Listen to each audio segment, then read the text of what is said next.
بسم اللہ الرحمن الرحیم۔ الحمد للہ رب العالمین والصلاة والسلام علی سیدنا محمد وعلی آلہ واصحابہ اجمعین۔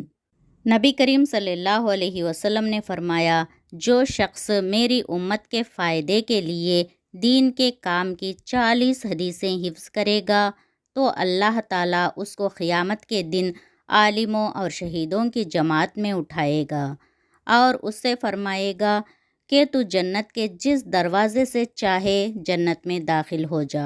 حضرت عبداللہ بن مسعود رضی اللہ تعالیٰ عنہ نے فرمایا کہ نبی کریم صلی اللہ علیہ وسلم سے میں نے سنا، اللہ عز و جل سر سبز و شاداب اور خوش رکھے اس آدمی کو جس نے ہماری کسی بات کو سنا اور اسے صحیح اور ٹھیک ٹھیک آگے پہنچا دیا جس طرح سنا تھا، اور بس اوقات جس کو بات پہنچائی جاتی ہے وہ سننے والے پہنچانے والے سے زیادہ یاد رکھنے والا ہوتا ہے۔ حدیث نمبر 1۔ بسم اللہ الرحمن الرحیم۔ انما الاعمال بالنیات، سارے اعمال کا مدار آدمی کی نیت پر ہے۔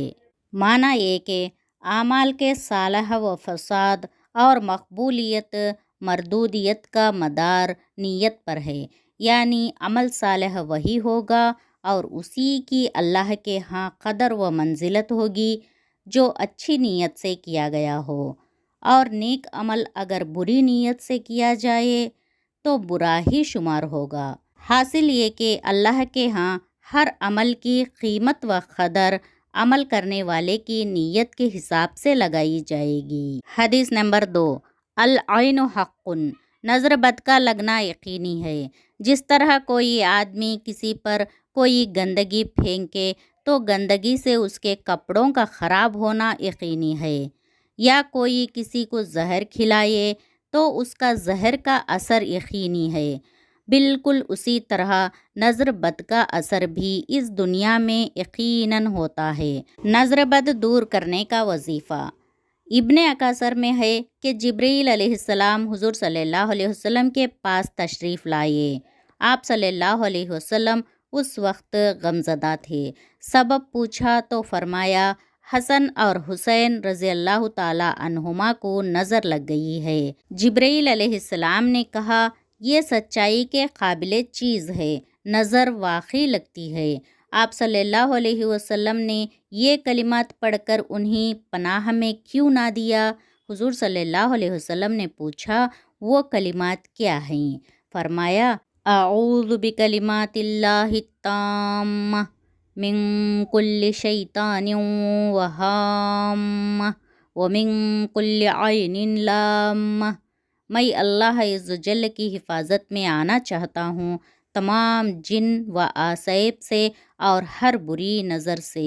اپنے بچوں پر صبح شام ان کلمات کو 3 بار پڑھ کر دم کرے، انشاءاللہ نظر سے حفاظت رہے گی، لگی ہوئی نظر اتر جائے گی اور شیطان کے شر سے حفاظت رہے گی۔ حدیث نمبر 3۔ المجالس بالامانہ، مجلس کی باتیں امانت ہوا کرتی ہیں۔ حضرت جابر بن عبداللہ رضی اللہ تعالی عنہ روایت کرتے ہیں کہ آپ صلی اللہ علیہ وسلم نے فرمایا، جب کوئی شخص اپنی کوئی بات کہے اور پھر ادھر ادھر دیکھے تو امانت ہے۔ مطلب یہ ہے کہ اگر کوئی شخص تم سے بات کرے اور وہ زبانی تم سے کہے، اس کو راز رکھنا، لیکن اس کے کسی طریقے سے تمہیں محسوس ہو کہ وہ نہیں چاہتا ہے کہ اس کی یہ بات عام لوگوں کے علم میں آئے، تو پھر اس کی یہ بات امانت ہی ہے اور امانت کی طرح تم اس کی حفاظت کرنی چاہیے۔ اگر ایسا نہ کیا اور دوسروں کو تم نے پہنچا دیا تو تمہاری طرف سے یہ امانت میں خیانت ہوگی اور تمہیں خدا کے سامنے اس کا جواب دینا ہوگا۔ لیکن ایک دوسری حدیث میں یہ صاف فرمایا گیا ہے کہ اگر کسی بندے کے ناحق قتل یا اس کی آبرو ریزی یا اس کو مالی نقصان پہنچانے کی سازش تمہارے علم میں آئے تو پھر ہرگز اس کو راز میں نہ رکھو، اس کے متعلق آدمیوں کو بتا دو۔ حدیث نمبر 4۔ لا يدخل الجنت خطات، چغل خور جنت میں نہیں جائے گا۔ مطلب یہ ہے کہ چغل خوری کی عادتیں سنگین گناہوں میں سے ہے جو جنت میں داخلے کے لیے رکاوٹ بننے والے ہیں، اور کوئی آدمی اس گندگی اور شیطانی عادت کے ساتھ جنت میں نہ جا سکے گا۔ ہاں، اگر اللہ تعالیٰ اپنے فضل و کرم سے کسی کو معاف کر دے یا اس جرم کی سزا دے کر اس کو پاک کر دے تو اس کے بعد وہ جنت میں داخل ہو سکے گا۔